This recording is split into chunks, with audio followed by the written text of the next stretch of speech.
Muito bem, pessoal, estamos ao vivo hoje, quarta-feira, 8 de janeiro, 7h02 da manhã. Completam-se hoje 2 anos que os golpistas tentaram dar um golpe de Estado no Brasil, né? A gente vai falar sobre isso daqui a pouquinho, terá um evento em Brasília hoje. Eu vou trazer aqui, aliás, as capas dos principais jornais e portais do Brasil para a gente comparar como essa notícia está sendo dada pela imprensa no geral, né? Veremos qual é o enfoque que cada veículo de comunicação dos maiores e mais importantes do Brasil aí decidiu dar para este fato, mas antes de mais nada, muito obrigado para quem já está por aí na nossa audiência. Estamos ao vivo em todas as redes sociais, principalmente nos nossos canais do YouTube, no canal do Leandro Demore e no canal do Eduardo Moreira, mas principalmente lá no canal do iclnoticias.com.br. Se você já está chegando por aí, ative o sininho, assine o canal, deixe o like, mas principalmente, se você puder, claro, compartilhe este programa, poste nas suas redes sociais, enquanto elas ainda existem, né? Falaremos sobre isso daqui a pouco, aliás, ontem, pronunciamento do Mark Zuckerberg, o dono, o CEO do Facebook, se aliando, se jogando no colo do Donald Trump da extrema-direita mundial. Parecia que era a porta de entrada que ele estava esperando para literalmente sair do armário do reacionarismo. Não que esse cara nunca tenha sido muito diferente disso. Na verdade, você sabe, o Facebook é uma plataforma criada na universidade para fazer bullying com as pessoas, né? Já começou com a ideia torta, né? Por isso que essa coisa nunca deu certo, na verdade, enquanto plataforma cívica de conversa pública de fato, né? Como negócio, claro, é um negócio altamente lucrativo para o senhor Mark e para os seus sócios lá, principalmente nos Estados Unidos. Falaremos sobre isso daqui a pouco. Vamos, inclusive, tocar um pedaço aí do pronunciamento que foi feito pelo Zuckerberg, não por acaso no programa Fox and Friends, que é o programa que popularizou o Trump nos Estados Unidos, quando a Fox News se tornou a principal rede de notícias dos Estados Unidos, né? Explodiu ali na época que o Trump começou a aparecer como candidato à presidência da República. A todo momento o Trump estava ligando lá, falando com o pessoal do programa lá do Fox and Friends, lá que passa de manhã nos Estados Unidos, ou aparecia lá, era o programa para onde ele ia. Era o equivalente à Jovem Pan de uns anos atrás e a Revista Oeste de hoje para o Bolsonaro, pra vocês entenderem, tá? Então o Zuckerberg fez esse anúncio na Revista Oeste, tá? Sacaram, né? Então, mais ou menos para a gente colocar a coisa como ela tá. Daqui a pouquinho vamos falar sobre isso. Se você quiser assistir este programa na televisão, estamos ao vivo na Bahia, em São Paulo e no Rio Grande do Sul, na TV aberta. Pegue o seu controle remoto e procure por aí, né? E também no rádio, em 3 emissoras de rádio, para você acompanhar pelo bom e velho radinho, para quem estiver no trânsito em São Paulo. Também dá uma procurada e daqui a pouco você encontra o Desperta ao vivo todos os dias pela manhã. Beleza? Então vamos lá, vamos que vamos. Tudo bem aí, Jimmy? Tá trabalhando sozinho essa semana, Jimmy? Cadê o Gabriel, hein? Tá de férias? O Gabriel volta amanhã, tá bom. Feriado prolongado para o Gabriel. Muito bem. Vamos lá para o iclnoticias.com.br. Eu vou ler algumas notícias muito rápido agora aqui no começo, porque tem duas mais importantes, que é a análise das manchetes da imprensa em relação ao golpe do 8 de janeiro e o Mark Zuckerberg, Facebook, Instagram, WhatsApp, que é talvez a principal notícia que nós temos no ano até agora, no mundo todo, porque isso vai impactar o mundo todo, não é só para o Brasil, tá?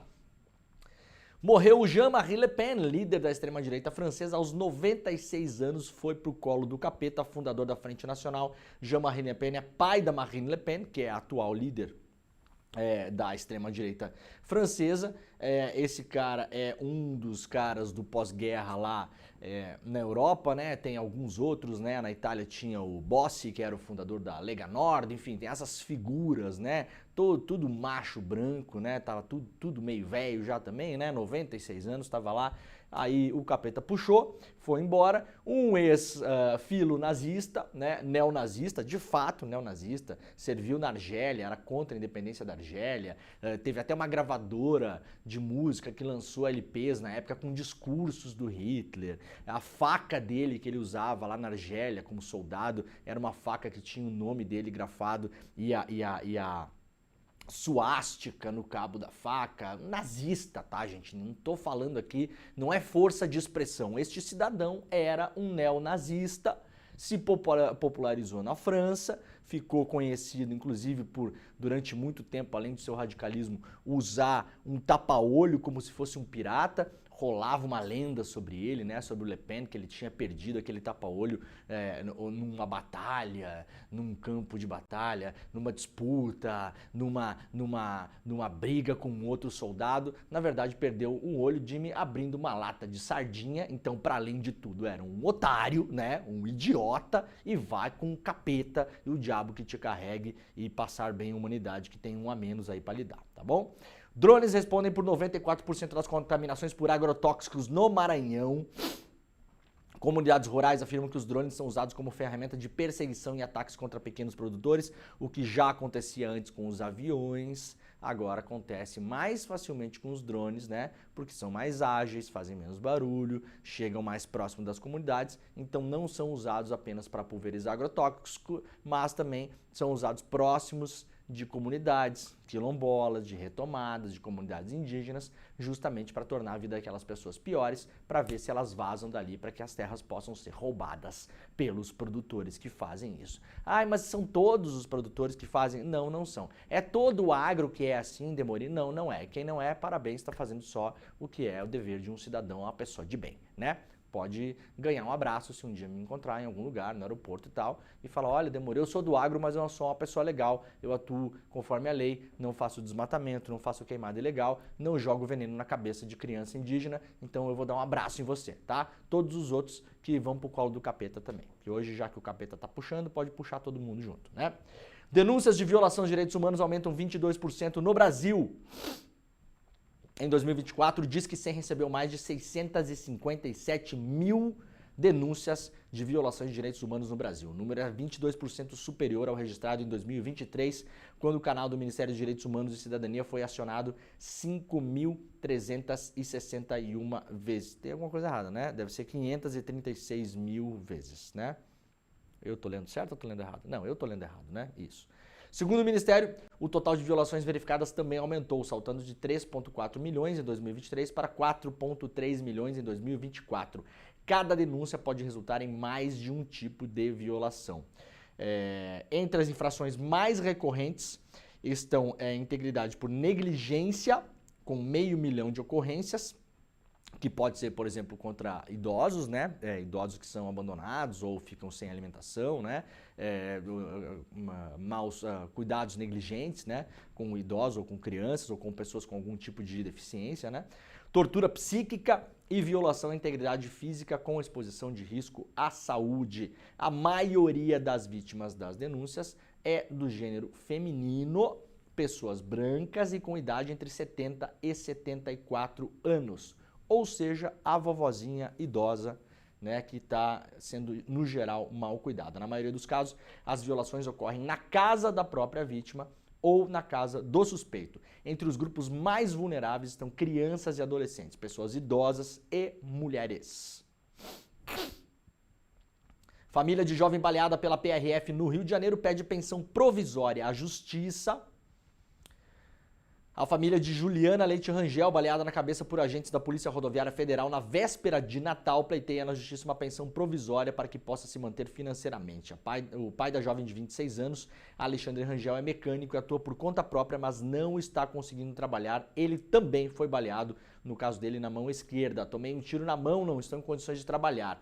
E tem um motivo psicológico também, relata Alexandre em um vídeo publicado no perfil do Instagram da filha dele, a irmã de Juliana, Jéssica Rangel. Está acabando o dinheiro. Tenho despesas todos os dias aqui no hospital com lanche e comida, disse ele. Segundo Jéssica, a família não recebe nenhuma ajuda financeira da Polícia Rodoviária Federal. Lembrando que o STF já decidiu que vítimas de bala, assim chamadas balas perdidas no Rio de Janeiro, têm direito à indenização pelo Estado. Sim, é claro que isso pode demorar. Agora, um caso como esse pode abrir um precedente também para você antecipar essa tutela e antecipar, no caso, esses pagamentos de pessoas que foram atingidas e, por exemplo, ficam sem trabalhar, ficam impedidas de trabalhar, né? Você não pode esperar o procedimento, aí vai receber imprecatório, aí o STF vai empurrar para frente, né? Como fez durante o governo Bolsonaro, aí quando vê a pessoa está com 95 anos e nunca viu um centavo do dinheiro, né? Então talvez seja importante um caso como esse para tentar gerar algum tipo de precedente.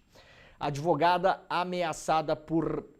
advogada Maíra Pinheiro, né? Ameaçada por denunciar israelenses envolvidos no massacre em Gaza, é ameaçada, né? A Maíra Pinheiro, a advogada que denunciou aquele soldado, lembra o soldado israelense que veio para o Brasil, estava lá na Bahia, de perna para o alto, depois de ajudar a cometer o massacre em Gaza, né? Participou da demolição de casas que estavam instaladas em um corredor de fuga para as pessoas em Gaza, fora, em tese, da área de ataque de Israel, mas depois a gente viu que a área de ataque de Israel era qualquer lugar em Gaza, né? Foi principalmente a parte norte de Gaza foi obliterada. Primeiro mandaram as pessoas ir para o sul e para Rafah, não sei para onde, depois arrebentaram aqueles lugares também. Esse cara participou da demolição de algumas casas, de prédios de residenciais, de pessoas em fuga, não era lugar do Hamas, não tinha míssil, não tinha bomba, não tinha foguete, não tinha nada lá dentro, era gente fugindo de bombardeio de Israel. Depois ele veio pegar um bronze no Brasil. A Maíra Pinheiro participou, ela escreveu, né, a ação para provar, inclusive com geolocalização, foto, vídeo, que esse vagabundo estava no Brasil. Os outros vagabundos lá, principalmente o embaixador de Israel no Brasil, ajudou o cara a fugir, né, a dar um pinote no país. Esse cara, o embaixador que já almoçou com o Bolsonaro, já queimou o Brasil lá fora e aqui dentro, já falou mal do Brasil até não poder mais, aliás, não sei o que está fazendo aqui, poderia ir embora esse aí também, poderia vazar, entrar no avião e subir para nunca mais aparecer aqui, né? E aí ela agora, obviamente, está sendo ameaçada. Isso aqui foi o grande foco nos últimos dias, um dos grandes focos dos bolsonaristas nas redes sociais, né? Porque aí você falou Bolsonaro, Israel, aí mistura tudo, né? Aí mistura tudo, inclusive o meme das senhoras, aquelas que dizem que apoiam Israel porque eles são cristãos como nós, né? Para além de tudo, um bando de ignorante que não sabe nada, né? Então, toda a nossa solidariedade à Maíra Pinheiro, a advogada, que deu uma entrevista ontem no N1, uma entrevista espetacular. O vídeo completo está no iclnoticias.com.br, onde ela conta sobre o caso desse soldado israelense, mostra as provas de que ele participou desses atos do genocídio lá em Gaza, fala sobre a ação que ela propôs aqui no Brasil. O cara teve que sair fugido para não responder uma ação no Brasil. Isso aqui desencadeou, inclusive, o medo de outros soldados em outros países pelo mundo. Netanyahu mandou voltar todo mundo para casa para não ser preso, né? Então, primeiro, parabéns para a doutora advogada, doutora Maíra, e segundo, assistam à entrevista quando tiverem um tempo, porque realmente está muito, muito, muito boa, e todo o nosso apoio para ela. O governo Cláudio Castro fecha arquivo de guarda, onde guarda dados de crimes da ditadura. O governo do Rio de Janeiro anunciou na segunda-feira o fechamento do Arquivo Público do Rio de Janeiro, uma instituição que possui mais de 90 anos de história e guarda toda a documentação do DOPS desde os anos 30, incluindo registros do Estado Novo e da ditadura militar. Não há perspectiva de retorno da abertura do prédio que fica em Botafogo, lá na Zona Sul. Esse prédio aqui, muita gente que já passou ali por Botafogo, né, já viu. Esse prédiozinho fica bem assim no finalzinho de Botafogo ali, né? Ou comecinho, dependendo do ponto de vista, né? Quase numa curvinha assim. Eu, aliás, frequentei muito esse prédio aqui. Boa parte dos arquivos que compõem o meu livro sobre a história da máfia no Brasil saíram daqui, que eram então arquivos inéditos, quando a Dilma finalmente abriu o acesso a esses arquivos. Eu estive lá pesquisando, né? Consegui acesso nesses arquivos justamente do DOPS, sobre a atuação da máfia no Brasil, e agora o governo, Cláudio Castro, decidiu fechar. No comunicado, o diretor da instituição afirmou que o prédio está em condições críticas e apresenta risco iminente de desabamento e incêndio. Olha, quando eu fui pesquisar lá, 2011 eu acho, 2011 acho que foi, 11, 12 por aí, já não era, as condições já não eram grande coisa, né? Se os sucessivos governos do Rio de Janeiro ignoraram o prédio, como eu posso imaginar que tenham ignorado, já não deve estar muito bom também hoje, né? Então, parece que está fechando por uma boa causa. Olha, está com risco de desabamento e incêndio. A grande questão é que deixaram chegar nesse ponto, né? É um dos principais arquivos históricos do Brasil, junto com o Arquivo Público de São Paulo, que é super importante também, onde, aliás, eu pesquisei para o livro também, e o arquivo da Biblioteca Nacional em Brasília, né? São 3 arquivos importantes, claro, tem vários outros aí, mas esses 3, o do Rio de Janeiro é super importante porque guarda arquivos desde a época, inclusive, que o Rio ainda era o Distrito Federal, né? Então a gente tem aí muita coisa da era Vargas aí, né? Agora vamos ver se a gente consegue fazer alguma pressão para que essa galera se mexa para reformar o prédio. Aliás, segundo o ICL Notícias hoje aqui, a documentação do arquivo sobre o DOPS sequer digitalizada está. Eu lembro que na época eu tive que ficar tirando foto de página, né? Lá no Arquivo Público de São Paulo, por exemplo, boa parte do material estava digitalizado já. Você ficava pesquisando naquelas máquinas que você fica rodando um negocinho assim, né? E aí as folhinhas ficam subindo assim, as folhinhas meio azul assim, né? Fica subindo lá e tal. Você tinha acesso digital aos arquivos. Se quisesse pegar eles na mão para olhar e tal, podia também, né? Botava a luvinha, aquela de látex e tal, a mascarinha e tal, tudo bonitinho, né? Mas em São Paulo já estava fortemente digitalizado. No Rio de Janeiro não tinha nada digitalizado. As cópias que eu tenho até hoje são cópias tiradas com uma máquina fotográfica precária na época, né? As folhinhas tudo torta, tudo errada lá e depois dificulta para você fazer pesquisa também, enfim. Então até hoje descobrimos agora aqui pela notícia, não digitalizaram os arquivos do DOPS. É um negócio inacreditável, né?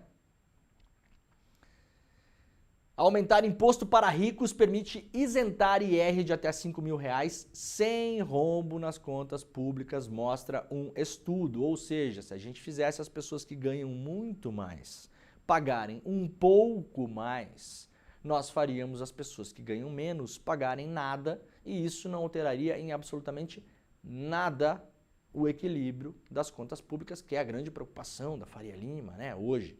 Tá? Isso aqui é um estudo que foi feito, publicado lá pela BBC Brasil, né?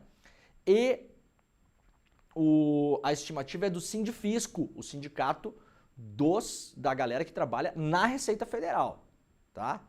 Então é a galera que sabe como é que o dinheiro funciona ali, de onde vem, de onde vai, como é que, né? É a galera especialista no assunto, aponta que as medidas de fato podem para o auditor fiscal Isaac Falcão, né, que presidiu o sindicato até o final de 2024, ou seja, que tinha a incumbência, né, de cuidar do Sindifisco e desse estudo, quando o estudo foi feito, a proposta do governo vai na direção certa ao reduzir as distorções do imposto de renda brasileiro. Hoje, pessoas de menor renda pagam proporcionalmente mais imposto que os mais ricos, pois uma parcela relevante dos ganhos da elite é isenta como lucros e dividendos. Essa diferença fica clara ao se analisar a alíquota efetiva das diferentes categorias dos grupos de renda. Olha esse exemplo que é dado aqui pelo estudo do Sindifisco. Olha só, dados da Receita Federal analisados pelo estudo mostram que professores universitários, por exemplo, né, que são pessoas que na média das pessoas, digamos assim, que menos recebem, são pessoas bem pagas, né, dentro de uma certa classe média e já foi melhor, hoje em dia já também não é mais tão grande coisa, porque você sabe, né, governo Temer e governo Bolsonaro não teve aumento de salário, então a inflação foi subindo, a inflação Bolsonaro em um determinado momento foi de 10%, e a gente estava chorando ano passado que foi 4,5%, né, vamos lembrar também aqui para a gente não esquecer. E aí, o professor universitário, por exemplo, paga em média de alíquota efetiva de imposto de renda 12,8% sobre o salário, né? O saláriozinho que está lá na carteira, parará, é descontado em média. Por que em média? Porque, claro, os professores universitários que ganham menos têm uma alíquota menor. Os que ganham mais, né, ou até o teto, tem uma alíquota maior. Então tem gente que está pagando menos do que 12, está pagando ali 8, 9, 10. Tem gente que está pagando 20, 25, 27,5, enfim, vai chegar no teto. Média dos professores universitários. 12,8%. Já contribuintes com renda anual acima de R$2.700.000 pagam em média menos de 6%. Então, se você é professor universitário no Brasil hoje, em média você vai deixar por mês, ou por ano também, né, 13% do seu salário para o imposto de renda. Agora, se você ganha por ano cerca de R$3 milhões, você vai pagar metade disso, tá? Então tá aqui. Isso aqui é um estudo feito pelo Sindifisco. Para Falcão, a implementação conjunta do aumento de isenção com taxação maior sobre os ricos vai reduzir essas distorções, além de impactar positivamente o crescimento da economia. Por quê, gente? Porque se você taxa um pouquinho mais o chorão aqui, que ganha 3 milhões por ano, tá? Um pouquinho mais. Você vai lá, em vez dele pagar em média 6%, ele vai pagar assim em média 8%, tá? Não é o ideal, deveria pagar mais, né? Nos países que a galera adora, fala bem aí, Noruega, não sei o que, vai pagar 60%, tá? Vai pagar 55%, não 6%, não 8%. Vai pagar 50%, tá bom? Os países que vocês adoram puxar saco aí, isso aqui, a porrada aqui é bem maior. Agora, se você aumenta um pouco aqui e diminui a carga das pessoas que ganham menos, a pessoa que ganha menos, como ela ganha menos dinheiro por mês, a tendência é que ela gaste mais o dinheiro que ela ganha, porque sobra menos. O cara que ganha 3 milhões por ano, há uma tendência que ele acumule mais dinheiro, ou seja, que ele segure dinheiro embaixo do colchão. Esse dinheiro não roda na economia. Pelo contrário, no momento que a gente está no Brasil hoje, com a Selic altíssima, esse dinheiro que essa pessoa ganha aqui, a parte que ele não gasta, muito possivelmente vai aplicar em Selic hoje em dia. Isso significa que, na verdade, ele está tomando dinheiro do Estado, né? Tudo beleza, é assim que funciona, é a regra do jogo, né? Não é ilegal. Só que esse negócio, esse dinheiro fica parado, rendendo um juro astronômico, o maior ou o segundo hoje maior juro real do mundo, e quem paga esse juro é o professor universitário aqui embaixo.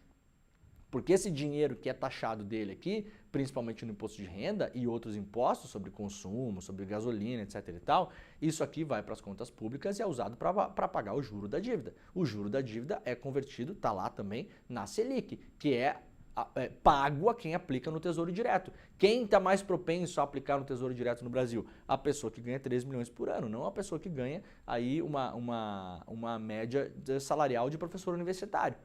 Então, por isso também que você taxar mais a galera que ganha mais, você faz o dinheiro circular mais na economia, porque se essa grana vai para quem ganha menos, a tendência é que essa grana gire, né? Se a pessoa começar a ganhar um pouco mais, pagar menos imposto, ela vai trocar motinho, ela vai trocar de carro, ela vai poder pensar no financiamento de casa, ela vai trocar a geladeira dela, que está fazendo barulho, que está velha, enchendo o saco, né? Vai colocar um ar-condicionado a mais na casa, que só tem um, mas vai colocar agora um no quarto também, para poder dormir melhor, vai comprar uma outra televisão, vai te passar umas férias a mais, vai poder tirar um final de semana mais legal, vai fazer um churrasco a mais por mês que não está conseguindo fazer. A tendência é que o dinheiro gire, enquanto aqui na galera que ganha mais dinheiro fica parado, e hoje no Brasil rendendo juros que é pago com dinheiro público. Entenderam? Então tá tudo errado o negócio, tudo errado. A matéria completa está lá na bbcnewsbrasil.com.br. Olha só, vamos ver como que os principais veículos do Brasil estão falando aqui do golpe do 8 de janeiro? Vamos lá rapidamente, então. Eu quis separar as capas aqui, faz tempo que a gente não faz isso, o pessoal gosta que a gente faça análise de mídia, menos alguns jornalistas que não gostam, dois trabalhos, não gostar e deixar de não gostar também, tá? E se não quiser assistir o programa também não precisa, né, de mim, porque a audiência é alta, né? Então se tiver 6 jornalistas chato que não quiser assistir, pode ir fazer outra coisa da vida também.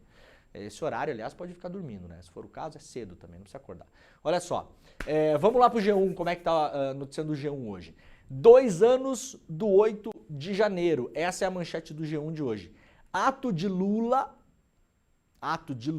hoje terá abraço pela democracia e ausências de Pacheco e Barroso. Essa é a manchete do G1 hoje. Então, 2 anos do 8 de janeiro, chama o ato que foi proposto em Brasília hoje não como um ato de Estado, não como um ato de país, né? Mas nem mesmo como um ato de governo, chama de ato de Lula, tá?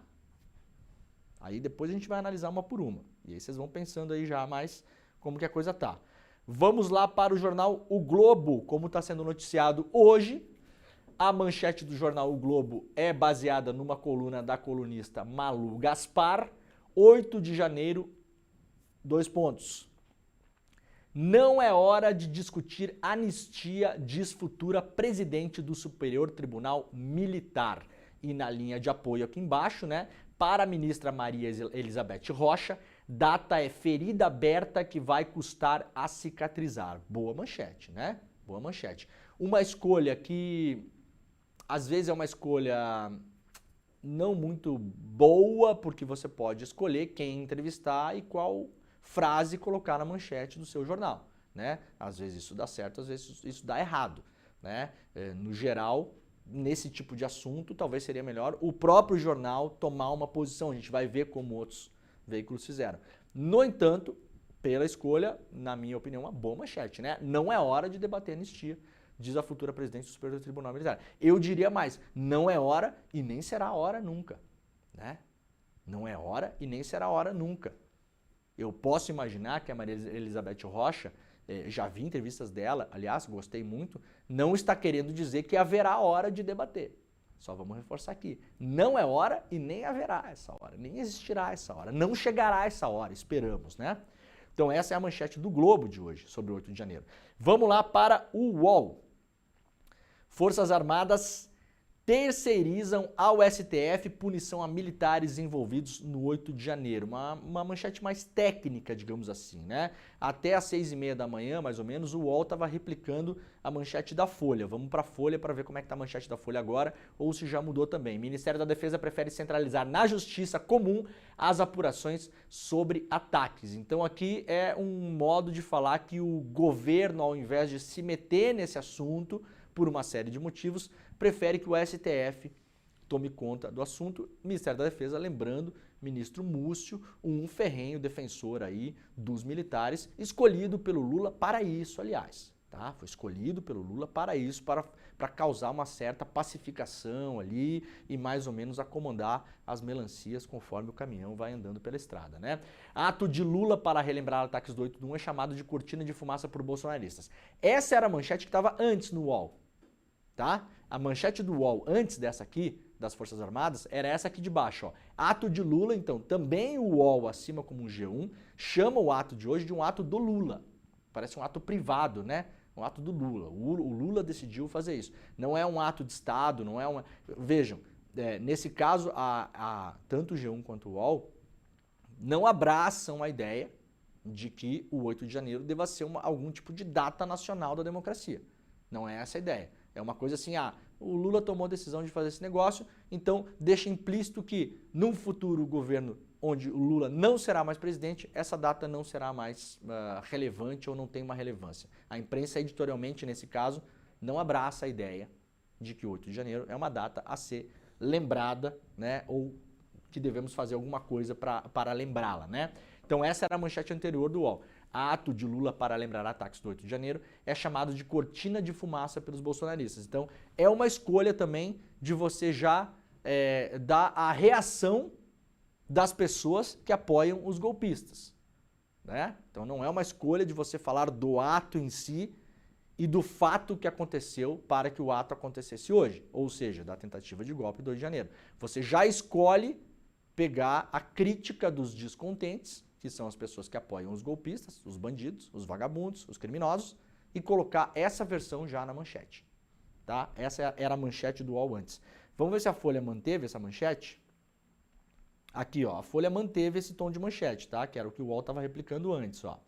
Lá na Folha de São Paulo, então, portanto, bolsonaristas insistem em anistia e chamam de cortina de fumaça ato do governo marcado para hoje sobre o 8 de janeiro. Então, de novo, é já uma escolha para já dar não o ato em si, que seria o fato do dia, mais uma reação ao fato, né? A manchete da Folha é uma reação ao fato e não o fato em si. A reação das pessoas que apoiam os golpistas do 8 de janeiro, tá? Rogério Marinho, e aí escolhe-se uma pessoa que falou abertamente sobre isso, que é do PL, do Bolsonaro, apoiador do Bolsonaro, enfim, um dos mais ativos bolsonaristas das redes sociais, aliás, diz que sanha persecutória de Lula atrapalha a proposta de anistia, mas acredita em votação. E aí tem várias notícias correlatas aqui, né? Pichadora da estátua do 8 do 1, lembrada em atentado à bomba, escreve carta com desculpas a Moraes, Veja o número de ações contra envolvidos no 8 de janeiro, 2 anos após o ataque, a gente já falou sobre isso ontem, né? São 300 e poucos condenados já, 500 e poucos, quase 600 que toparam fazer um acordo com a justiça, o que redundou apenas em multa, não em prisão. Então, na verdade, na prática, como eu venho falando aqui já várias vezes, já temos uma anistia, tá? Na prática, atenção, nós já temos uma boa anistia. Por quê? Foram 1.000 e poucos apreendidos no dia lá, né? Aí depois que foram efetivamente para o funil da justiça lá, foram cerca de 1.000, alguma coisa parecida com isso. Mais da metade já se livrou desse negócio pagando apenas multa. Então nós já temos uma anistia nesse caso. Tem centenas de condenados, claro. Muitos deles condenados, importante que se diga, porque se negaram a fazer acordo. O acordo foi oferecido para boa parte dos condenados. Dos 300 e pico condenados que tem aí, que foram presos e que já foram condenados, que já estão cumprindo pena, a vários deles foi oferecida a possibilidade de fazer um acordo com a justiça para não serem presos, pagarem apenas multa e irem para casa. Vários não aceitaram. Poderiam estar em casa, mas não quiseram, né? Pelo orgulho de não querer fazer o acordo, tal, não sei o quê, não sei o quê, não sei o quê. Muito bem. Vamos lá para o Estadão, manchete do Estadão sobre o 8 de janeiro. Mais da metade dos 88 golpistas do 8 de janeiro identificados pelo Estadão não foi julgada pelo Supremo. O Estadão faz aqui então hoje uma autorreferência, né? Fala, olha, nós aqui do Estadão fizemos uma investigação jornalística, isso aqui muito possivelmente analisando vídeos, né? Indo atrás de várias fontes secundárias. Então o Estadão diz ter identificado, ele, Estadão, 88 golpistas, e agora, 2 anos depois, fala que dos 88 identificados pelo Estadão, mais da metade não foi julgada pelo Supremo. A manchete chama as pessoas lá de golpistas, né? Uma boa manchete, né? Golpistas, não é supostos, não é golpistas. Uma boa manchete, manchete dura. E aí, no complemento, fala o seguinte, ó. 2 anos após a tentativa de golpe de Estado, 22 golpistas identificados não enfrentam uma ação penal. Alguns deles seguem a vida normalmente sem estarem na mira da corte. Ou seja, para além da galera que foi identificada, eventualmente fichada e apreendida, o Estadão diz que há vários outros que sequer foram arrolados no processo e que estavam lá tentando golpe de Estado em 8 de janeiro, o que reforça a ideia de que já tem uma anistia, pelo menos parcial, de muita gente nesse caso no Brasil. Boa manchete do Estadão, né?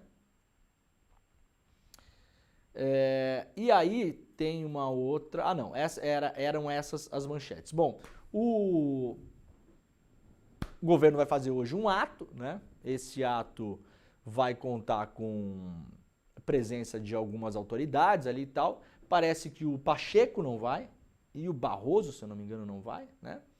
Deixa eu ver se eu tinha já aqui... cadê? Acho que eu tinha separado aqui quem vai e quem não vai, né? Não separei, mas algumas autoridades vão, outras não vão. A ver se o Lira vai também. Estou muito curioso para saber se o Lira vai. E aí a gente vai repercutir, claro, ao longo aí da nossa programação, esse ato que acontece hoje. Vai ter uma caminhada lá, eu não sei exatamente como é que vai ser. Parece que o Lula vai descer a rampa, vai ter uma palavra, acho que é a palavra democracia, escrita lá em flores, e não sei o quê, não sei o quê, não sei o quê. Um ato importante para relembrar. Como diz o professor Castro Rocha, vai incomodar os golpistas? Vai incomodar o Rogério Marinho, vai incomodar o Nicolas Ferreira, não sei o quê, vai incomodar boa parte aí da sociedade brasileira, que até às vezes se diz meio progressista, não sei o quê, mas é a sociedade passapanista brasileira, clássica, isso é um clássico da nossa história, né? Quem gosta aí de estudar a história do Brasil, ler livros de história e tal, não sei o quê, sabe que é assim. Teremos a abolição da escravatura no Brasil. Vamos queimar os arquivos, gente, né? Vai o Rui Barbosa lá e queima os arquivos. A desculpa oficial é que queimou os arquivos para evitar que os donos de escravizados fossem indenizados. Bullshit, não adiantou nada. Aliás, o Brasil fez um empréstimo internacional, um dos maiores da sua história, se não o maior, para pagar lá os cafeicultores que eram donos de escravos.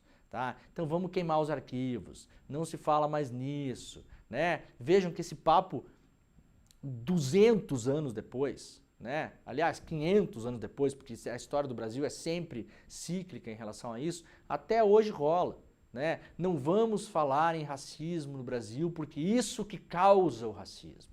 Falar sobre as coisas causa a divisão.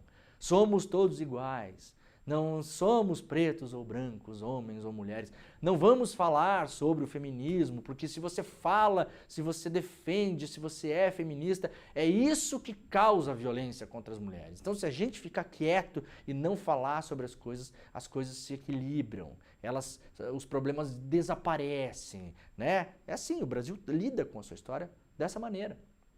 Quem é professor de história que está nos acompanhando aí, né, pesquisador, estudante que está cursando história, mestrado, doutorado, aquela coisa toda, sabe disso. A história do Brasil ela é recheada desses exemplos. Então tem uma parte, inclusive da classe política, pessoas com as quais eu falo com muita frequência, que não é bolsonarista, mas também é contra o ato do 8 de janeiro. Ah, não, porque isso aí daí vai ficar mexendo nas feridas, e aí isso incomoda as pessoas, e aí causa divisões, e aí causa problemas, e aí a polarização, não sei o quê. Como diz o professor Castro Rocha, né? Vai incomodar sim, e é para incomodar mesmo. Ponto final. Ah, mas eu preferia que não incomodasse, preferia que a gente passasse ao largo disso, tudo bem, deixa lá o STF cuidar, tal, não sei o quê, né? Essas pessoas eventualmente poderiam estar lá na Europa lá em 45, 46, 48 e falar: não vamos fazer um dia da memória para lembrar a Segunda Guerra Mundial e os horrores do nazismo. Não, não, não. Não vamos fazer um dia da memória para lembrar as milhões de pessoas, né, que foram assassinadas nos campos de extermínio. Isso aí só causa divisões. Isso só aumenta a polarização. Não vamos mais falar sobre esse assunto, não. Vamos ignorar esse assunto, porque aí isso divide a sociedade. Como se não fossem os próprios fatos que dividissem a sociedade entre as pessoas que querem a coisa certa e os bandidos, que é o mesmo caso do 8 de janeiro. Então, não é falar sobre os problemas que causam os problemas, né, gente? Não vejo nenhum avanço de sinal do Lula nesses casos. O Lula pouco tem falado, aliás, sobre o 8 de janeiro. O Lula, no ano passado, quando o Silvio Almeida era ainda ministro dos Direitos Humanos, mandou cancelar os eventos que aconteceriam para falar do golpe de 64, né? Que faria uma data redonda, 64, 2024. Tá? Então, pelo contrário, o Lula, quando pôde, ele fez esse trabalho. Não vamos mexer nisso, não vamos mexer naquilo, deixa quieto ali, deixa quieto lá. O mais recente episódio do vídeo da Marinha chamando a sociedade civil brasileira de vagabundo, lembram do vídeo dos privilégios? Vem pra Marinha. Também, panos quentes, ninguém foi punido, ninguém perdeu cargo, ninguém saiu mal na história. A Marinha sorrateiramente foi lá na rede social, apagou o vídeo. De novo, no nosso ciclo histórico, como se nada tivesse acontecido. Não vamos falar nisso que causa divisões. Não vamos falar nisso que causa mal-estar na caserna. Dá azia nos militares, dá problema na classe política, aumenta a polarização. Essa é a nossa história. Essa é a nossa história. Pelo segundo ano consecutivo, já que a imprensa está falando em ato do Lula, então o Lula decidiu falar sobre o 8 de janeiro. Poderia ignorar, poderia não ter ato nenhum, poderia simplesmente o Lula, num dia como esse, mencionar ali num discurso, falar 2 anos de triste memória, que não se repita, blá blá blá. Não, decidiu fazer um ato. Vai incomodar? Vai incomodar. É para incomodar mesmo, né? É para falar sobre isso? É para falar sobre isso mesmo. Aliás, aproveitemos, porque depois que o Lula não for mais presidente, sabe-se lá se o próximo presidente, mesmo que de esquerda for, vai querer continuar a fazer esse ato sobre o 8 de janeiro, tá? Então, beleza. Ó, galera, vamos lá falar sobre o Mark Zuckerberg. Vamos lá? Tem bastante coisa para falar. Tem um vídeo que ele publicou ontem. Ó, primeiro, matéria completa para você entender, tá lá no iclnoticias.com.br. Segundo, o que está acontecendo? Muito brevemente. O Zuckerberg moscou, né? Aqui no Brasil a gente fala que tá moscando, né? Lá em São Paulo fala moscando, né? Não tem o D. Tá moscando, mano? né? O Zuckerberg está moscando agora, né? Ele moscou, né? Ele virou assim o Elon Musk. Se você pegasse ontem, e a gente vai ver daqui a pouco, a fala dele é em inglês, tá? Então eu vou colocar um trechinho, a gente vai parar e vai comentar. Está legendada, mas para quem está ouvindo pelo rádio, ou vendo pela televisão, ou pelo YouTube, mas está só ouvindo, tenha um pouco de paciência, depois eu vou explicar tudo, tá bom? A fala está em inglês. Se a gente pegasse uma inteligência artificial e colocasse a cara do Elon Musk na cara do Mark Zuckerberg e mantesse o mesmo discurso de ontem, ninguém notaria a diferença. Não estou exagerando, tá? O discurso do Mark Zuckerberg, presidente, CEO do Facebook, do Instagram, do WhatsApp, que foi ao ar ontem, ele poderia, e talvez até tenha sido escrito, pelo Elon Musk. É idêntico. O que fez o Mark Zuckerberg? Ele decidiu chutar toda a hipocrisia, porque o que o Facebook tentava fazer, e o Instagram também, para moderar algum tipo de conteúdo violento, criminoso, ilegal, antidemocrático, sempre foi fachada. Sempre foi faz de conta. Sempre foi para minimizar danos de imagem pública em favor do seu próprio negócio. Nunca foi uma preocupação democrática legítima. Nunca foi. Agora que o Trump foi eleito, o Mark Zuckerberg, que está enfrentando vários problemas na Europa, né? Já tomou um monte de multa lá por descumprimento de legislações locais, tem legislações cada vez mais reguladas na Europa em relação à responsabilização das redes sociais pelo próprio negócio que elas criaram, né, Mark? Ou tu quer que o quê? Que a minha mãe seja responsável pelo seu negócio. Uma vez uma executiva do YouTube me falou, Leandro, não dá para moderar tudo que tem no YouTube, porque a cada minuto, não sei quantas 1000 horas de conteúdo são publicadas no YouTube. Eu falei, bom, então o negócio de vocês é insustentável, fechem o negócio. Né?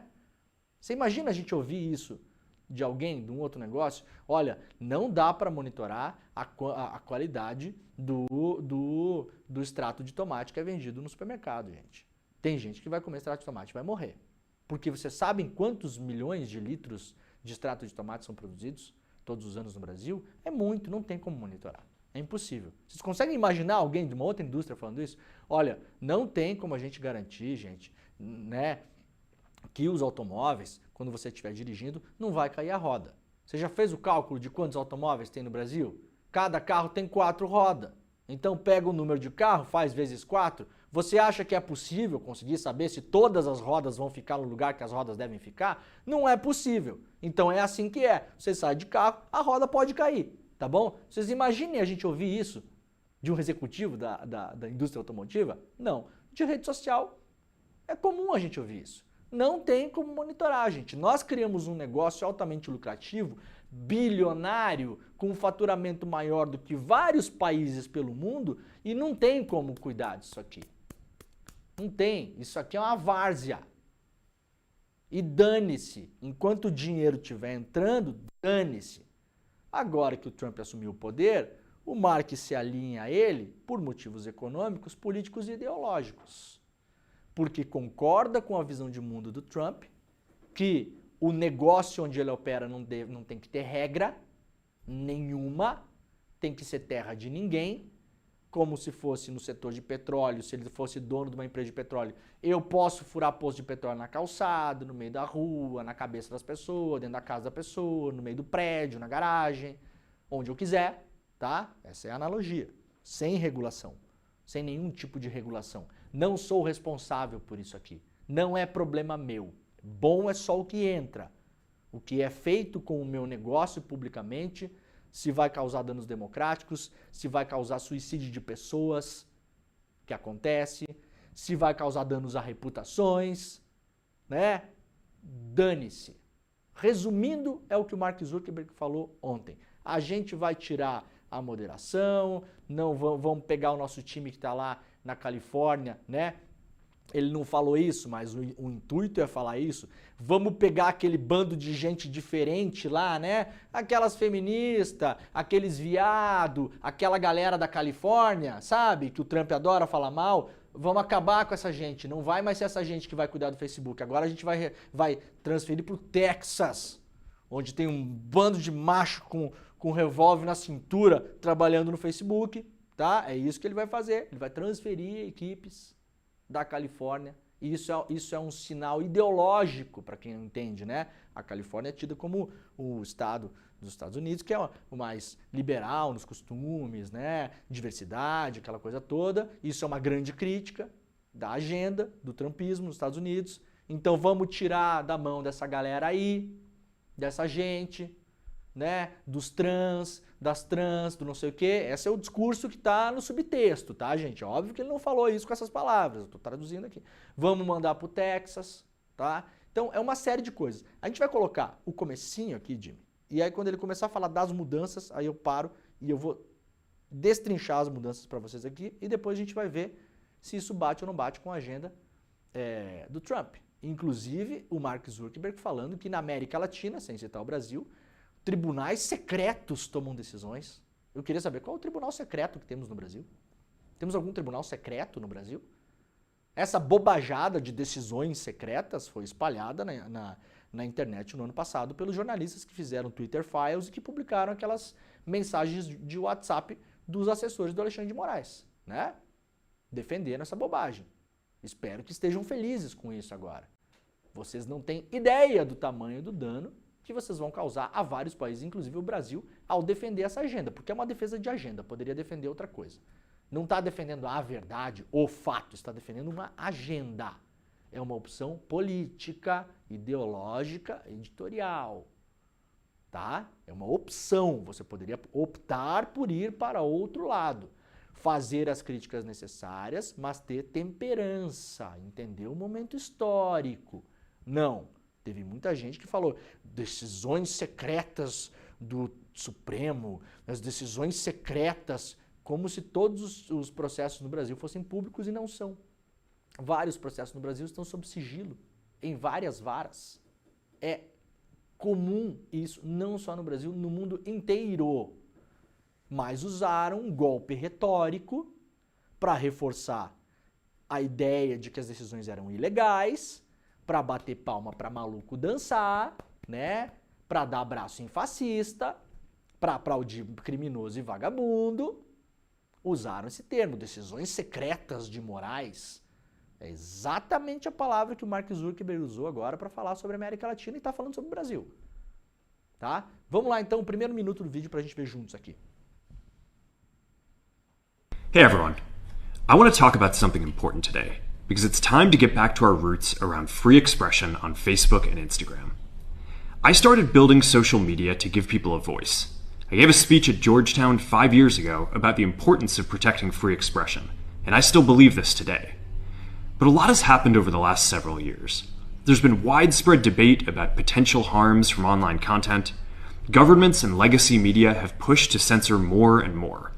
A lot of this is clearly political, but there's also a lot of legitimately bad stuff out there. Drugs, terrorism, child exploitation. These are things that we take very seriously, and I want to make sure that we handle responsibly.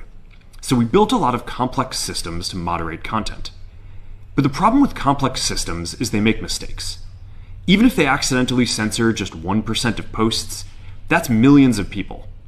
And we've reached a point where it's just too many mistakes and too much censorship. The recent elections also feel like a cultural tipping point towards once again prioritizing speech. So we're going to get back to our roots and focus on reducing mistakes, simplifying our policies, and restoring free expression on our platforms. More specifically, here's what we're going to do. First, we're going to get... Bom, o clássico uso de linguagem burocrática para mentir para as pessoas, né? Então, quando o Mark Zuckerberg fala o seguinte, nos últimos anos nós fomos levados por um caminho que é contrário à liberdade de expressão. Então agora nós vamos voltar à trilha da liberdade de expressão. Para fazer isso, o que faremos? Nós vamos simplificar alguns processos de moderação de conteúdo, porque os processos muito complexos que nós criamos nos últimos anos, eles acabaram atingindo a liberdade de expressão de algumas pessoas e isso é inegociável. Isso é a linguagem burocrática usada no discurso. Vamos apertar a tecla SAP e vamos traduzir o que ele falou. Nos últimos anos, principalmente desde 2016, quando sabidamente os dados do Facebook foram usados pela empresa Cambridge Analytica para ajudar a eleger o Trump, para tirar o Reino Unido da União Europeia, para vencer eleições via extrema-direita no mundo todo, ou seja, quando empresas terceirizadas usaram a empresa que eu, Mark, criei para manipular eleições e democracias, nós fomos obrigados a tomar algum tipo de atitude. Esse é o discurso tecla SAP, tá? Esse é o discurso que ele deveria fazer e jamais vai fazer. Fomos empurrados para essa questão de ter que moderar algum conteúdo que a gente não queria fazer. A gente não queria fazer porque custa caro, né? Dá trabalho, reduz o número de cliques e, portanto, da audiência e, portanto, do faturamento da minha empresa, do Facebook. Eu não quero reduzir o número de cliques, eu não quero reduzir a audiência, eu não quero reduzir o faturamento, né? Então eu tive que tomar alguma medida. Quais foram as medidas? Eles criaram alguns mecanismos ali, né? O principal deles, que vai deixar de existir agora, foi ter terceirizado para agências de checagem de fatos o trabalho de checar manualmente vários posts. Então, tem alguma automação nisso, mas muita coisa é checada por seres humanos, humaninhos, que vão lá. Em 2019, eu dei uma entrevista falando que esse negócio não ia funcionar. Fui muito criticado por colegas jornalistas, tá? 2025, 8 de janeiro, um beijo para vocês, tá? Eu nem queria estar certo, já era óbvio que não ia dar certo. O que o Zuckerberg fez na época? Ele tinha um mega de um problema no Facebook. Ele terceirizou o problema. Ele falou, não, agora é o seguinte, contratamos agências de checagem. Como quem diz, se vocês encontrarem alguma porcaria no Facebook ou no Instagram agora, não é mais minha responsabilidade não, viu gente? É dessa galera aí, dos jornalistas das agências de checagem. Isso não demorou para acontecer. Ele usou as agências como para-choque dos problemas que ele próprio criou. Eu alertei sobre isso na época, não fui o único, mas fui um dos poucos. Porque jornalista não gosta de falar do trabalho de outros jornalistas, né? Não é particularmente um problema que eu tenho, né? Até porque muita gente fala do meu trabalho o tempo todo e também não tô nem aí, tá? Pode falar, né? E aí, fui criticado. Aconteceu. Infelizmente, o que eu falei que ia acontecer. Primeiro que não ia dar certo, não ia conseguir moderar o conteúdo, porque é humanamente impossível fazer do jeito que o Mark fez, e segundo que a culpa seria dos checadores de fatos, caso tivesse problemas com a moderação de conteúdo. No discurso de ontem, o Mark Zuckerberg joga a culpa em cima deles. Joga diretamente a culpa do que ele chama de censura. Ele chama os checadores de fatos, na prática, da tecla SAP, de censores. Fala, não, a gente contratou essa gente aí, esse bando de jornalista aí, né, das agências, mas na prática eles fazem censura política. Eles derrubam um post aí de pessoas da direita que falam mal do governo, que falam mal do Lula, do PT, né? Não falou isso o Mark, né? Eu tô falando agora aqui, então. Então, o que vai acontecer agora? O Mark Zuckerberg vai pegar as suas redes sociais e vai jogar elas um pouco mais pro lado parecido do que está o Twitter hoje. Talvez não vire tanto lixo quanto é o Twitter, porque o Twitter já é uma rede meio lixarenta por energia, né?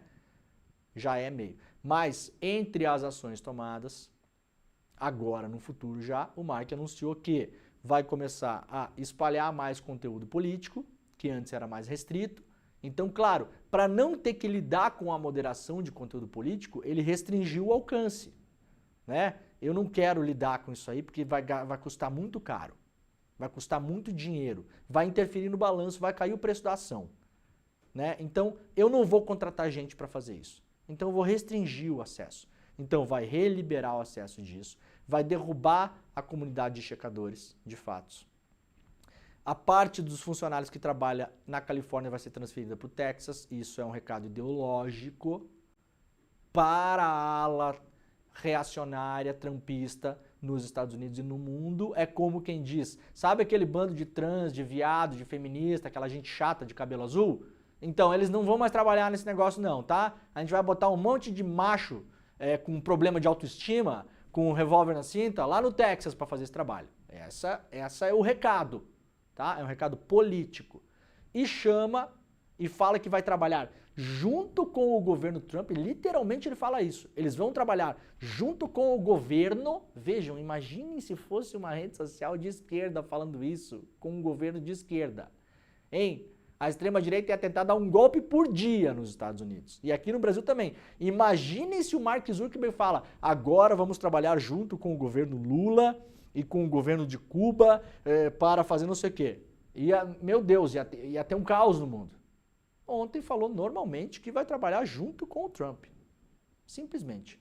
Então agora teremos o dono do Facebook e do Instagram, o dono do Twitter, e logo talvez veremos outros movimentos em relação a isso, que trabalharão junto com o governo do Trump para tentar derrubar punições e leis na União Europeia principalmente, e para jogar lixo aqui na América Latina. O Brasil vai servir como papel de exemplo de democracia onde há uma ditadura do judiciário contra a liberdade de expressão. Esse é o papel que o Brasil vai ocupar nessa história que esses caras estão contando.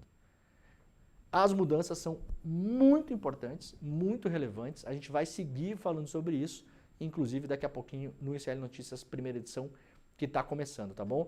Esse é um assunto muito sensível, muito importante. De fato, prestem atenção nisso. A gente vai ver o senhor Mark, o Musk, o Trump, o J.D. Vance, o Peter Thiel, toda essa gente irem para porrada, principalmente contra países como o Brasil, nesse ano e no próximo. Preparem-se. Preparem-se. Eu acho que vai ser pior do que quando o Supremo bloqueou o Twitter. Tá? A sensação que eu tenho é que vai ser pior. Vai ser mais feio esse negócio e a gente não sabe como vai sair no final desse túnel. Porque a gente está lidando com pessoas que têm mais dinheiro do que o PIB de muitos países e que controlam o fluxo de informações no mundo com essas redes sociais. É algo nunca antes visto na história da humanidade, isso não é exagero. Beleza? Então tá. Galera, muito obrigado. Amanhã às 7 horas da manhã estaremos ao vivo de volta. Está começando o ICL Notícias, primeira edição. Um beijo para todo mundo. Abraços democráticos, aliás. Tchau. O objetivo é limpar a cena do crime para a macharada. E o trabalho deles era assassinar reputações. Essa filosofia aí do bom freio da vida aí, esse energúmeno aí,